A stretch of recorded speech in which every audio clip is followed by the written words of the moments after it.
Hello guys, आज फिर से मैं आपके लिए एक और वीडियो लाया हूँ जो स्पोकन इंग्लिश क्लास का डेली रोज़ है। इसमें भी हम कुछ नए ऐसे सेंटेंस सीखेंगे जो हमारे डेली लाइफ में इस्तेमाल होते हैं और हमेशा से होते आए हैं। तो चलिए इन सेंटेंसेस को सुनते हैं, देखते हैं, पढ़ते हैं और मेरे साथ रिपीट कर रहे हैं ताकि हम लोग इसको अच्छे तरीके से प्रॉपरली टंग पर सेट कर पाएँ। चलिए तो शुरू करते हैं। पहला सेंटेंस है, राम 2 घंटे से घूम रहा है। इसका इंग्लिश सेंटेंस बनेगा, Ram has been walking for 2 hours. Ram has been walking for 2 hours. HOURs को आमतौर पर आवर्स कह दिया जाता है, हावर्स भी कह दिया जाता है, बट इसका जो करेक्ट प्रोनाउंसिएशन है वो है hours. Ram has been walking for 2 hours. अगला सेंटेंस है, मैं काफ़ी देर से खेल रहा हूँ। I have been playing for a long. काफ़ी देर मतलब होता है अ लॉन्ग। यहाँ पर आई हैव को शॉर्ट में इसका शॉर्ट एब्रीविएशन है I have been playing for a long. अगला सेंटेंस है, वो 10 मिनट से यहाँ थी मतलब कोई लड़की है, तो हमारा सेंटेंस होगा, she had been here for 10 minutes. She had been here for 10 minutes.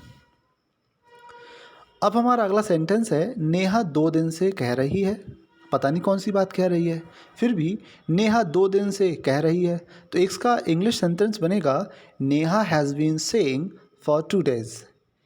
से मतलब होता है कहना। Neha has been saying for 2 days. अगला सेंटेंस है, मैं कई दिनों से पढ़ रहा हूँ, तो इसका इंग्लिश बनेगा, I have been studying for many days. Many days मतलब कई दिन। I have been studying for many days. अगला सेंटेंस है, मैं पढ़ाई के लिए दिल्ली जा रहा हूँ। मैं पढ़ाई के लिए दिल्ली जा रहा हूँ, इसका सेंटेंस बनेगा, I am going to Delhi for study. I am going to Delhi for study. इसको दिल्ली को दिल्ली कह दिया जाए, दिल्ली कह दी जाए तो ज़्यादा अच्छा है। तो सेंटेंस हो गया, I am going to Delhi for study. Going to का भी शॉर्ट फॉर्म होता है गोना, तो बना देंगे हम इसको भी कैसे, I am gonna Delhi for study. अगला सेंटेंस है, वो पैसों के लिए यहाँ नहीं आया, तो इसका सेंटेंस होगा, he did not come here. Came नहीं, कम होना चाहिए यहाँ पर। He did not come here for money. He did not come here for money. अगला सेंटेंस है, उस लड़के ने ये तुम्हारे लिए किया। उस लड़के ने ये तुम्हारे लिए किया, तो सेंटेंस बनेगा, that boy did it for you.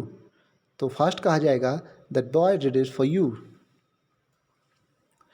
मैंने 500 रुपये में अपना मोबाइल बेच दिया। मैंने 500 रुपये में अपना मोबाइल बेच दिया, तो इसका सेंटेंस बनेगा, I sold my mobile for ₹500। I sold my mobile for 500। Next sentence है, मम्मी कुछ देर से घर पर हैं।